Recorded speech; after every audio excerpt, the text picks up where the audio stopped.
Ladies and gentlemen, welcome back to another episode of Couple of Nukes. As always, I'm your host, Mr. Whiskey. And on this show, we've covered a lot of different types of hardships, including domestic violence and sexual assault and school shooting prevention, all acts of violence to some degree, even terrorism. And we're going to get into that subject in much more detail today, talking about solutions to specifically targeted violence and targeted terrorism. I think it's something that doesn't get discussed as much as these smaller isolated acts in these, more mainstream like domestic violence, sexual abuse. Very important stuff to still cover, of course. But one of the foundations in, why I made this show is to spread awareness about a variety of different subjects and to especially cover those more niche and overlooked subjects, such as the school shooting prevention. And today we're going to get into, like I said, targeted violence and targeted terrorism prevention. And so we are here with Robert Mahoney. Could you please tell us a little bit about yourself? Sure. Well, thank you very much for having me on the program. It's a pleasure to be here. My name is Robert Mahoney, as you mentioned. I'm the founder of TVTP, so that's Targeted Violence Terrorism Prevention Solutions.com. We're a consulting firm. We work with municipalities, school districts, law enforcement agencies, mental and public health entities as well to augment existing prevention strategies specifically targeted towards targeted violence, sort of the worst case end scenario that you could possibly have. But a lot of our strategies and techniques and methodologies are multidisciplinary. So you mentioned a bunch of different sort of risk factors or risky sort of end products, such as domestic violence or substance abuse, suicidal ideation. A lot of the techniques that we sort of implement are multidisciplinary, so they can be used for those things as well. But we really are trying to push this idea that prevention as a strategy has been undervalued, and Mhm. that we have generally seen an overvaluation of things that we would classify as protection or preparedness slash response. So sort of your active shooter drills, that would be a preparedness slash response. That's not a prevention sort of methodology. Bulletproof glass, cameras, fences, things like that. We put those, while yes, they may have a prevention type bent to them, we look at them as more protection measures. And so what I mean when I say prevention is that we are looking, to use an industry term, very upstream. We are looking at individuals and being human centric in evaluating the behaviors that we are seeing, looking at individuals that are not weird but could be potentially in crisis, and educating both the general public as well as people who are responsible for keeping us safe and taking care of us at our times of needs, of understanding what to look out for, but also to shift the framing of what they may be doing to a more prevention centric approach and sort of get an equal balance amongst all three sort of stages of prevention, protection, and preparedness, so that security is more holistic and we're able to address things early on instead of letting them fester and then having to have an over exaggerated response, and oftentimes a failure of response just because of the details of the actual attack. So that's sort of the long and short Right. of what we do. And I always say on this show, prevention is more important than intervention. Be ready for both, like you said. But when we were talking about school shooting on my podcast, what we said is it's not a matter of, like you said, bulletproof glass, getting guards and stationing their cycles a certain way. The beginning of it, the biggest step in protection, in prevention really would be mental health conversations, right?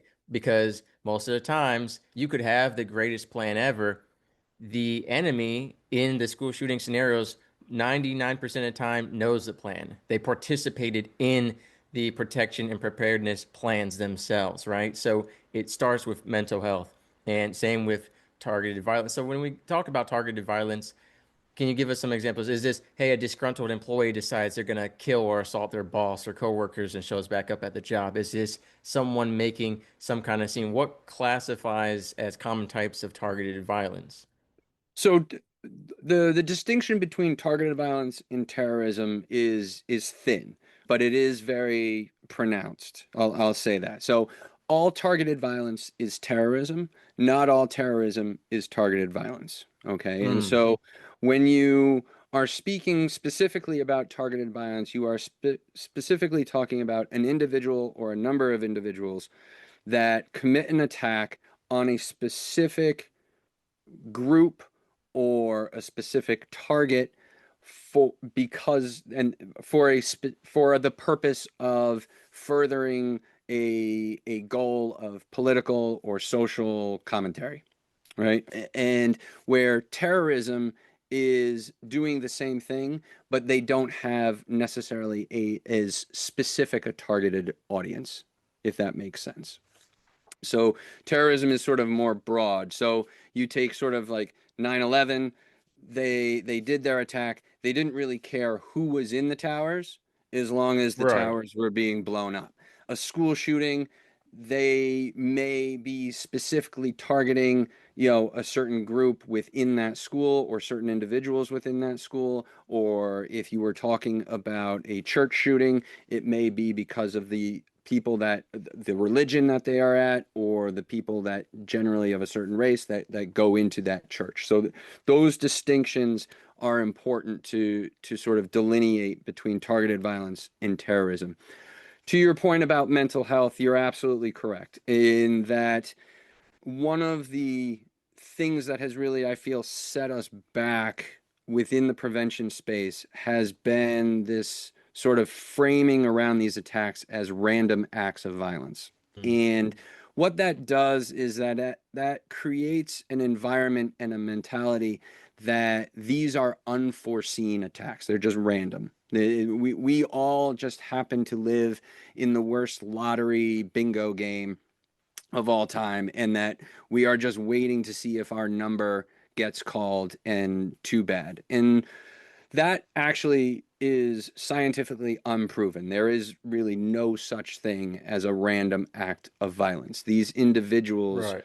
when you look at their character arc post attack, you often see interactions with either law enforcement, mental health, a number of different behavioral issues at school, sometimes for months, years, decades of concerning behavior.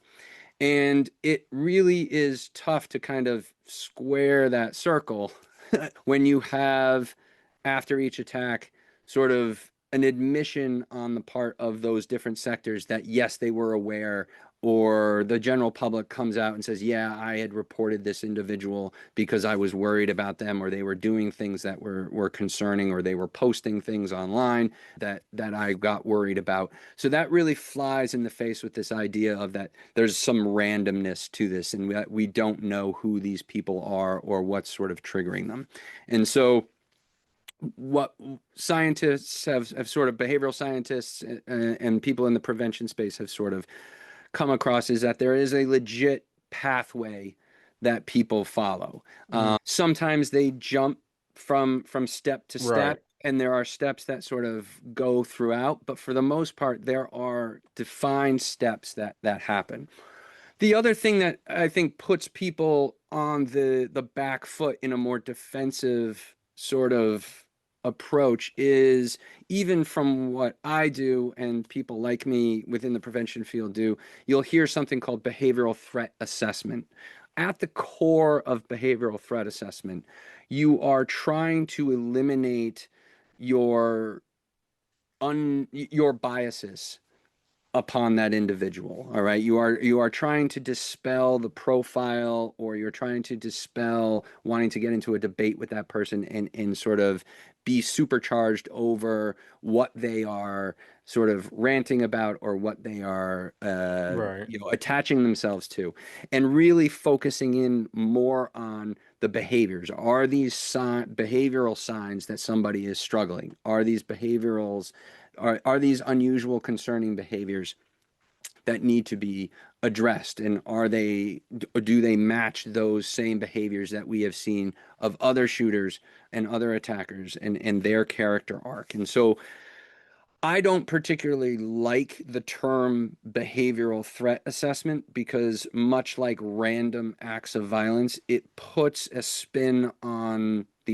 the framing for your sort of the general public audience that you are looking for things that are specific to violent threats rather than things that are in that person's life that they are struggling with. And so things like just quitting the soccer team with no announcement, or the death of a grandfather, or the breakup of a girlfriend or a boyfriend, these are not things that would lend themselves to be reported on in terms of a threat, right? They have nothing to do with violence. They have nothing to do with a behavioral threat assessment or anything like that. And it seems very heavy-handed. But when you look at doing effective prevention methodologies, those are the types of instances when you look post attack that sort of have compounded and built upon themselves because those different innocuous one-off incidences were not addressed early on, because that individual did not get the care or the attention that they needed in that moment. They ended up finding the care and attention in something else that sort of compounded their isolation or compounded their radicalization sort of mentality and everything else. And we have created systems based upon sort of a response threshold where we wait for some type of threshold to be crossed and then we respond instead, because again, the way in which we frame things in terms of threat and everything else, those things don't necessarily look like threats. And so going back to what I said earlier of having my prevention methodologies and strategies be multidisciplinary, individuals who have carried out these attacks also have shown high rates of suicidal ideation. Many of them have substance abuse, whether in their family or with themselves as well, a whole host of domestic abuse, and all these kinds of things that have contributed to sort of their character arc. And so you can actually institute interventions or intercessions, was something that I like to use a little bit more. You're interceding upon their Mm, behalf rather than doing a full-fledged intervention. And I can go right. into the specificities of why I like intercession rather than intervention. But they can be used multidisciplinary, where you can really sort of kill two birds with one stone in a lot of different ways. For sure. And I think one of the issues is a lot of us are judging or making these predictions based off of more shallow factors rather than the behavior. But, for example, I grew up, school shootings were not very common until the very end of my high school time, which then led into the COVID era, right? But now I know, like, I've gone to high schools to talk to the leaders about speaking on stage, and I've had to go through multiple, metal detectors and guards, and it feels like a prison almost. I hate to say it, compared to when I first went to school, there were no guards at all. And then in high school, at some point, we got a security guard, and then, Yep. it just built layer upon layer. But I That's was an often, interesting. Sorry to cut you off there, because that's such an interesting point, and I do want to drill down on that, because is a really important point when we're looking at. I mentioned earlier about sort of like the balance of security, right, and how we tend to have an overvaluation on sort of those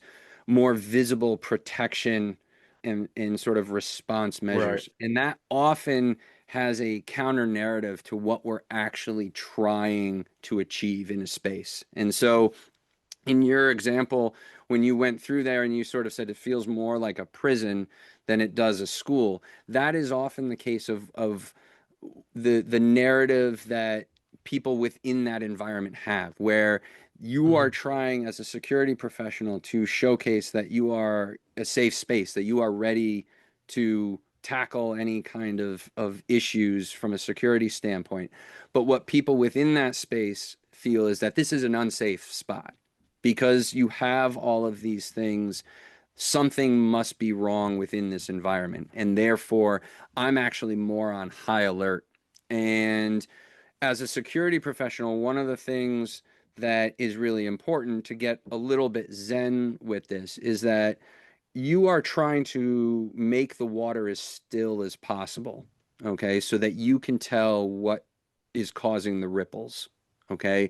Anthropologically, our evolution as human beings, our senses, sight, smell, taste, everything else, it does, our brains only have a limited amount of bandwidth, right? And so we're taking in a lot of information, and what we prioritize from a security standpoint are those abnormalities, are those ripples, okay?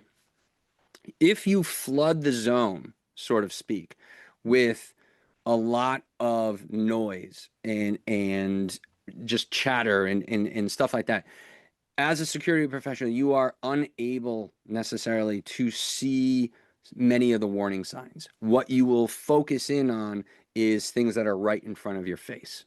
And so when you go into a school, or I talk to school, staff members and superintendents and principals and things like that, I often ask them, what you tell me what the difference is between the quiet kid in the corner who's just a quiet kid, or the quiet kid in the corner who's in the depths of isolation, right? And is struggling with isolation. And most of the time they can't tell the difference, right? And what they will naturally do is just the person that is causing the most ruckus or something like that, that is where they focus their attention on. And I think you made a great point that counter narrative with protection is something that is sort of perverse throughout the security field, and has really done a disservice to the prevention mission, because there is a weird visualization of theoretical value when we see those things that oftentimes has a very, very thin balancing point of where, you know, having a certain amount of security feels safe, and then you tip over and now everybody feels unsafe. And so I wanted to give you props for recognizing that, because that is a really good point. 100%. You also touched upon one of the things I was getting to, but before I get to the other point, I want to go on that point. Like, I don't go out to a lot of clubs or bars, but I remember I went to a very small club and they had like 5 cops in there, stationed just permanently.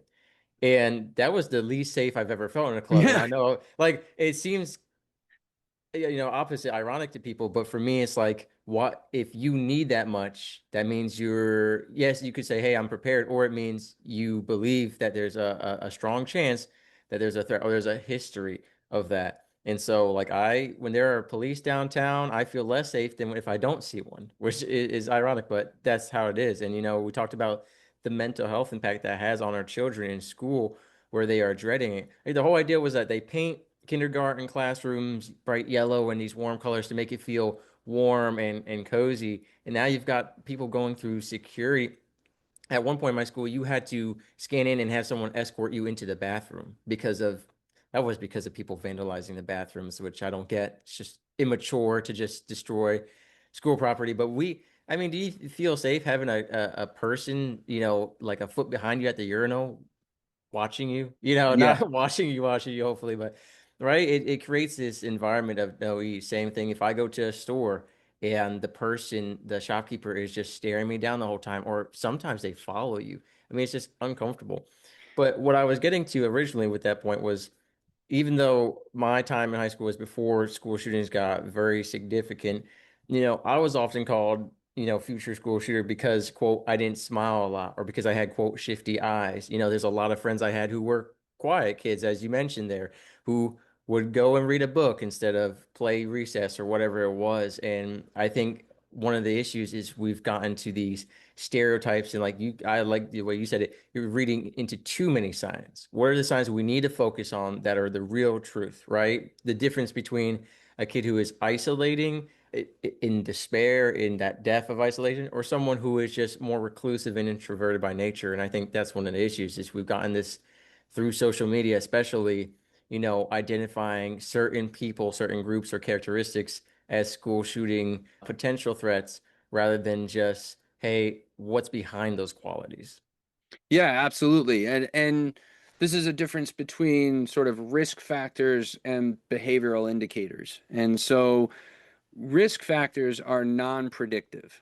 Okay, you can have as many risk factors as, check out all the boxes, and that isn't a prediction of future violence or future suicidality or substance abuse or anything like that. Like, I often find it interesting within the public health space when they talk about risk factors because it always looks like it is always presented from sort of an outside looking in, where you can have communities that have a tremendous amount of risk factors, but when you interview the people within that community, they don't look at it as a risk factor, they look at it as life, Mm, right? And so, you know, we tend to distance ourselves from evaluating risk factors simply because our own biases play such a big role in our decision making when we just focus on the risk factors. It's not that they don't have, that they're not important to evaluate, but they are not indicative of predictive behavior. Okay. And so looking at the behaviors are far more predictive of what might be going on or what is potentially to go down the road. And there's just a nuanced approach towards that, and it's just a human intuition, just societally, that we focus so much more on risk factors and put our own biases on that, and right. then sort of we end up with sort of cliques or different profiles of individuals that we believe, as you said, are going to be, voted the next school shooter, right, in school or something like that, which for the only reason that, they are quiet or they're not as social or anything like that. 100%. And now, one thing, would you say that as people, who are not professionals, let's say we're just a coworker in that space, or we're a teacher or a fellow student, and we think someone has risk factors or behavioral, threats in their behavior, what would you say that the number one policy is just see something, say something, err on the side of caution, not by confronting them directly, but by going to someone more professional who can evaluate that more properly? Absolutely, absolutely, and this kind of goes back to what we were saying of this idea of, like, there's no such thing as a random act of violence. These people are not, international agents of mystery. Okay, like, people see them, they talk about them, they know they have concerns about them, they try to stay away from them or don't interact with them or something like that because their behavior is so erratic or is so concerning.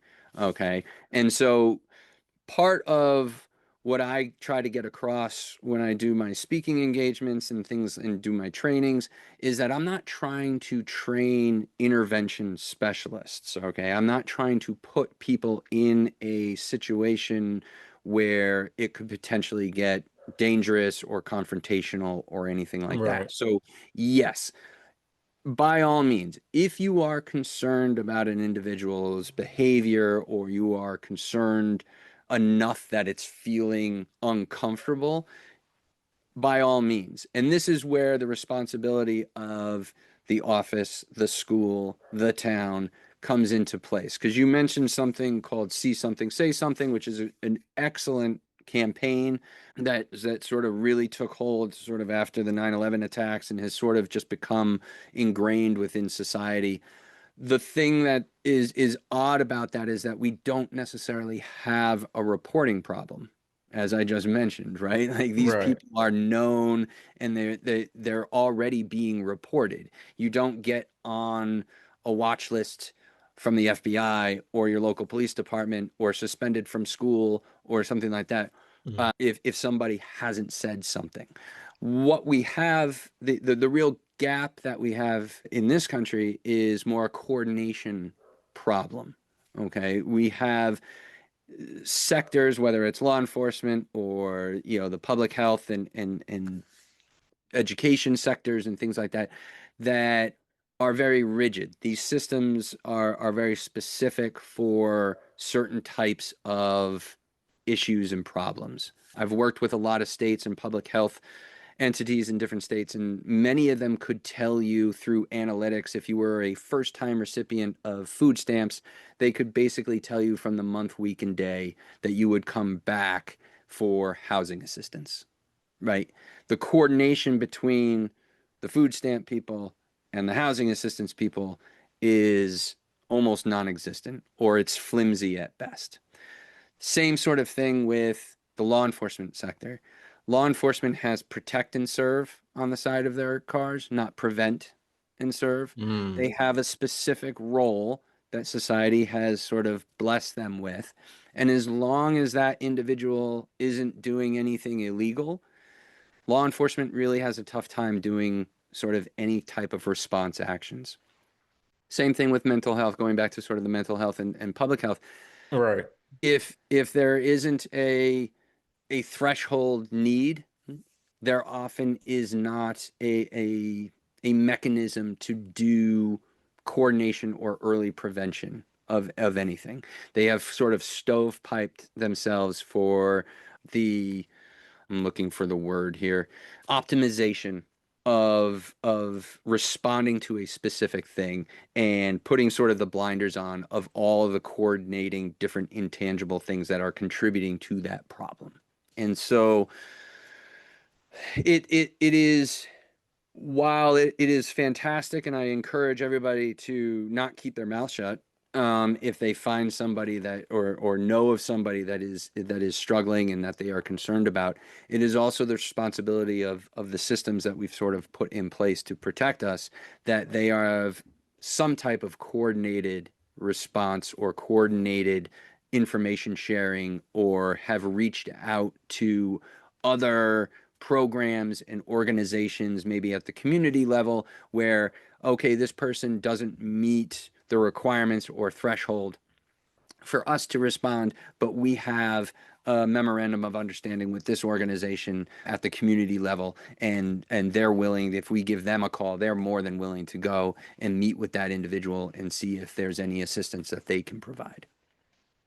Right, I get what you're saying. The issues with, especially mental health services, you can't force someone to go to therapy. At the end of the day, you can only take them into a mental health hospital or to that level of care, typically if they're actively suicidal or endangering others. And like you said, a lot of these behavioral factors are not actively endangering someone, they're just part of patterns that we've seen historically. And so, with that kind of frustration and but reality there.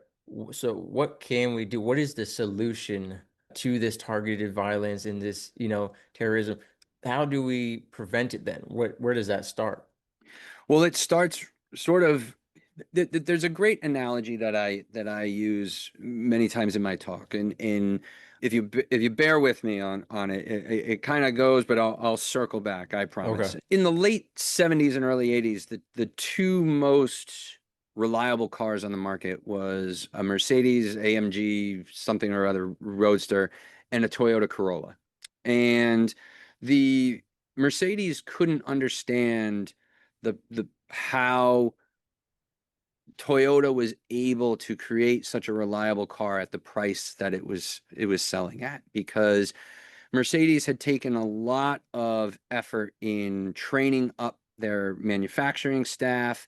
They flaunted this sort of like 600 point inspection after so before the car would ever hit the lot, Right. and they would make sure that everything worked absolutely perfectly, and those inspectors were trained and had an apprenticeship and all this other stuff, and there was a premium that was put on that, and Toyota did none of that, and nobody could understand why. And eventually it sort of came out, the reason why Toyota didn't have to do the apprenticeship and didn't have to do all the training for their manufacturing is because they integrated the quality control within the manufacturing process. And Mm. so everybody that was on the line was able to stop the manufacturing line, for whatever reason, if they thought they saw a problem or did see a problem, they had the power to stop the line and address that issue right then and there.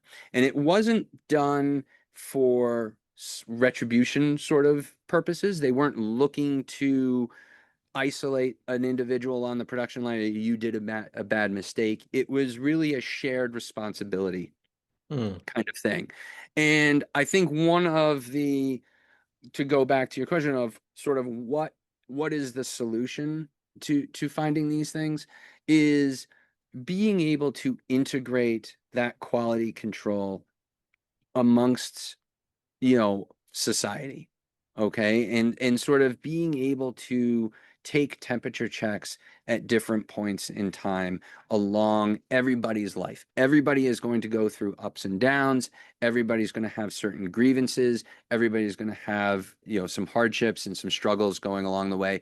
And really what we need is just to sort of have somebody stop the production line and say, hey, do you need help? Or what can we do? What kind of services can we provide for you Right. to get you over this little hump? Because right now we're taking sort of a Mercedes-Benz approach where we're waiting for the car to kind of get all the way through, and then all of a sudden the individual will post something online and he'll have, two guns and a threatening message of like, tomorrow's the day, I'm killing everybody, blah blah blah. And then we have all of these professionals swarm down on everything. And then we're like, oh, look, we had like years and years of tall tale signs 100%. that Yeah. individuals were getting to this point.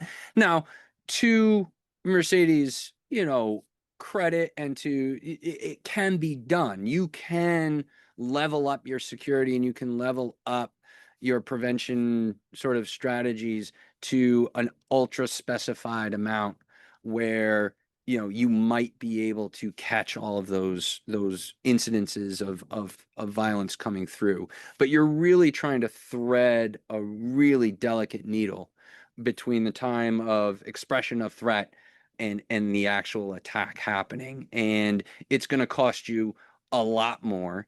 And the ripple Yes. effect of doing that type of level of response to everything around it, to the town around it, or to all the occupants in your office, or to all the students in your school, has a lasting effect that is really counterproductive. Okay, it causes more trauma and more stress than actually solves the problem. And that kind of goes back to what we were talking about, the protection and response measures and the overweightness of it, and the environment in which, it feels like a prison in here, or it feels like an unsafe space for me to be in. And so really the key is to begin to just reframe how we address this problem, and look at it from a lens of how do we become more proactive and more on the offensive side rather than delegating to the more defensive and reactive side of things. And Right. I am a firm believer that, there are three kind of components to a holistic security approach, and that's prevention, protection, preparedness slash response. Those things are all interconnected, where if one goes down, they all kind of go down. And so by not putting enough value and enough time and effort into upstream prevention approaches and methodologies, you're actually doing your security a disservice. I agree 100%. And it's as simple as having a conversation. One thing I did like that I learned in the military at some point, and they've gone through a lot of different reformations in terms of suicide prevention. But at one point, I heard a term ACT, which was ask, care, treat. And like you said, asking those questions along the way. And to continue with your analogy, if you do find something wrong after you've put the whole car together, now to go fix it, you have to take stuff apart. There's other stuff attached to it. And in real life, if you had dealt with the grief or the lack thereof during, for example, the passing of a close one at the beginning, that's all there was to it. But let's say now you've let it get to the point where there's addiction involved now. It led to addiction, where it led to other mental health issues where it led to poor relationship choices, right?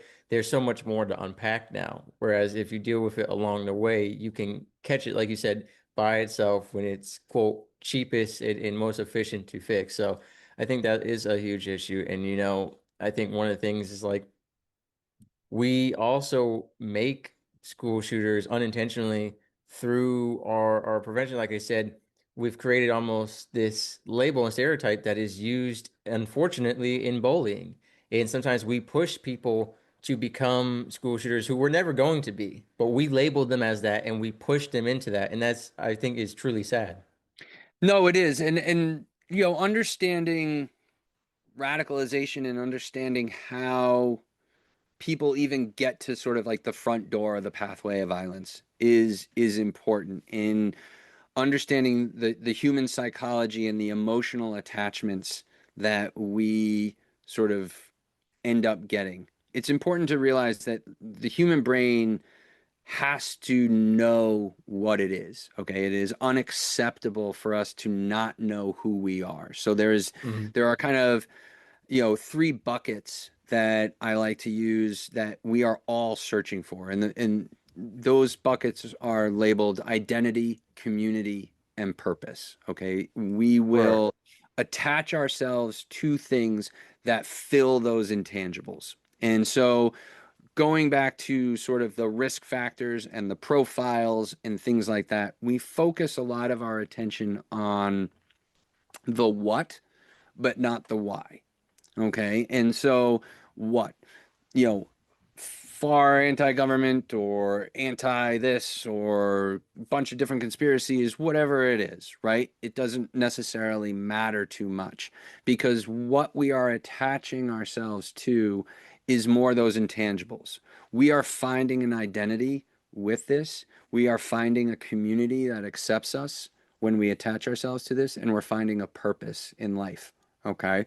And that becomes our emotional. And you talked about sort of addictions and things like that.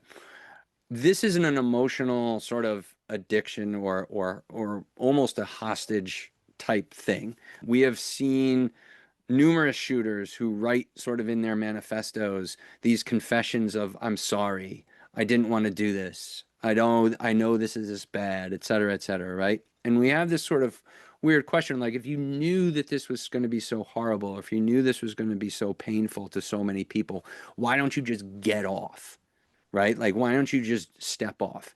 And they are psychologically and emotionally unable to do that because unlike substance abuse where there's like a chemical dependency on that, this is far more devastating because your brain will not allow you to just be adrift. Okay. Right. And I had mentioned earlier sort of wanting to reframe it as more of an intercession rather than an intervention. Intervention has like a top-down power dynamic. It kind of comes over the top where Right. you are basically asserting your control over that individual because you believe that they are unable to make decisions for themselves. And in certain cases, especially with substance abuse, that is the case, right?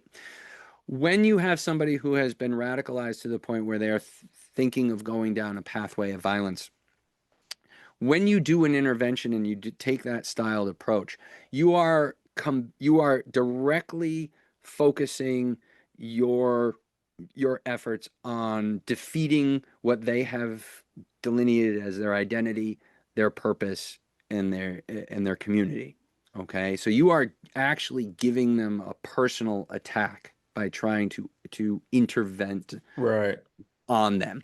And what happens is that because you sort of they take it as a personal attack, they actually dig in their heels and they will become actually more isolated and they will remove themselves even further from society. And that is one of the really tall tale signs of radicalization and one of the behavioral indicators of somebody that might be headed down a pathway of violence is this sort of increased isolation. And because they are getting that fuel of identity, community, and purpose from whatever it is, what you have to address this as more of a hostage negotiation. People are only as faithful as their options dictate. Okay. Mm, And so if you are able to showcase a different purpose or a different community or a different identity that is accepting and looks more right. appealing, they will then take the behavior of actually removing themselves and moving them off. So you don't necessarily have to have this, dictatorial sort of you must do this and I'm going to, this is what you're going to do or this is what you're going to stop saying. We're going to fire you from your job. We're going to suspend you from school. We're going to et cetera, et cetera, et cetera. They will actually feel more in control. And they will, if there is an accepting avenue or option for them, they will gravitate towards that on their own. And there actually was a great social experiment that was done actually by Volkswagen for some weird reason. And your listeners and viewers can probably find it on YouTube. They wanted to get people to walk more, to take more steps throughout the day. And so they went to Stockholm and they went to the sort of the subway metro station that had an escalator and had stairs, just static stairs out of the station. And what they did was they put these very clever sort of piano key like devices on each of the steps so that when you stepped on them, a noise much like a piano would sound. And they put that right next to the escalator. Mm, And it was fascinating to watch because they didn't shut down the escalator. If the goal was to get people to take more steps, they could have just shut off the escalator or they could have barred it off right. and said sorry. So they wanted But the choice. but they didn't. They offered a choice and they offered a more appealing choice to people.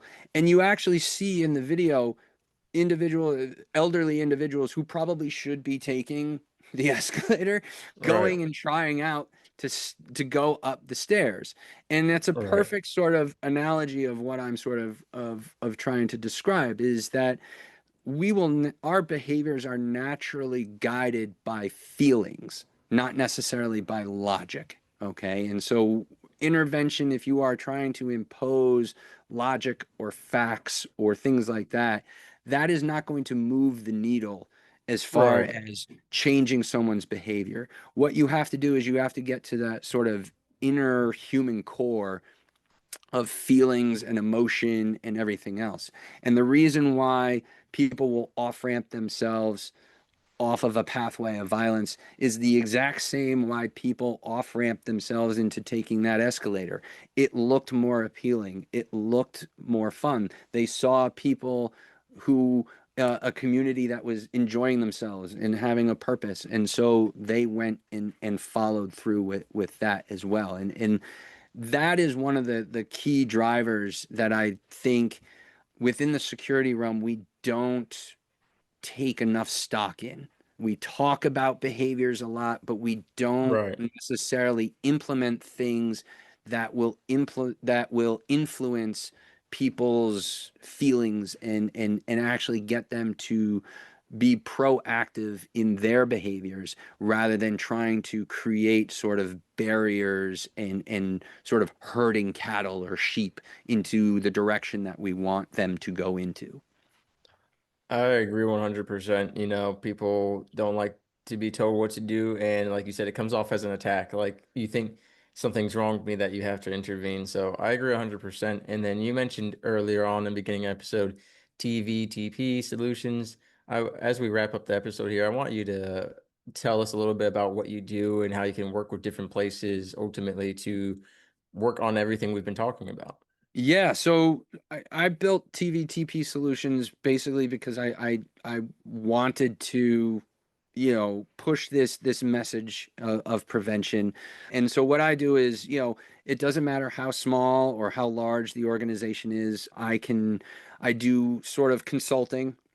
So I can go into a school district or I can go into a law enforcement agency and mental health. I can do just basic regular trainings so I can kind of go through, the pathway of violence, how people become radicalized, what the pathway of violence looks like, how to do sort of that intercession and negotiation to get people off? How do we do the coordination and things like that? And then there's sort of like a more technical expertise that I bring as well. If people want to take it one step further, we can actually develop plans, or I can take a look at the plans that are already in place, whether those are response plans or even, low-level prevention plans, and see where the gaps are or how we can augment existing things that are already being done within the school or within the office or municipality. And then there's sort of a more even technical, granular level of things, which is you'll hear, we mentioned it sort of offhanded, a behavioral threat assessment, otherwise known as BTAM. So you have the B for behavioral threat assessment, but the M is management. Mm, And right. one of the things that I don't do, but I have connections to and can be a gatekeeper towards, are clinical professionals that deal with violent ideation. Most people do not know that clinicians do not, in this country, do not get formalized training in violent ideation. Yet they get training in substance abuse and suicidal ideation. And oftentimes, when there is somebody who expresses violent ideation, they piecemeal through those management plans Right. and try to create something. There are very technical clinical things that have to be done for that individual to manage their violent ideation. And so I have connections to sort of experts within that. I don't personally take on cases, but I can put people in touch with that. So consulting, technical expertise, and sort of, plan building and things like that, as well as communication structures and what types of information gets shared and by whom and things like that. And generally taking a look at sort of what is already in place and seeing how we can augment and sort of level out that prevention and protection and response and get a more holistic way of doing things. And not to, you know, toot my own horn too loud, but I will say that, I have never had a client where we implemented, a prevention strategy that then came back to me a couple months later or a year later and said, "Hey, you know what? This really isn't working for us. People don't seem to be responding to it. We're going to go back to what we were doing before." That just doesn't happen. You put it in almost instantaneously. Staff like it, students like it, the town likes it. It's far more effective. It's cheaper.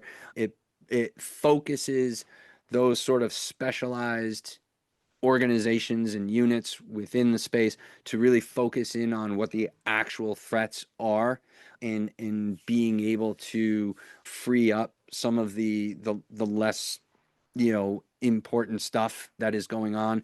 And people seem to generally love it.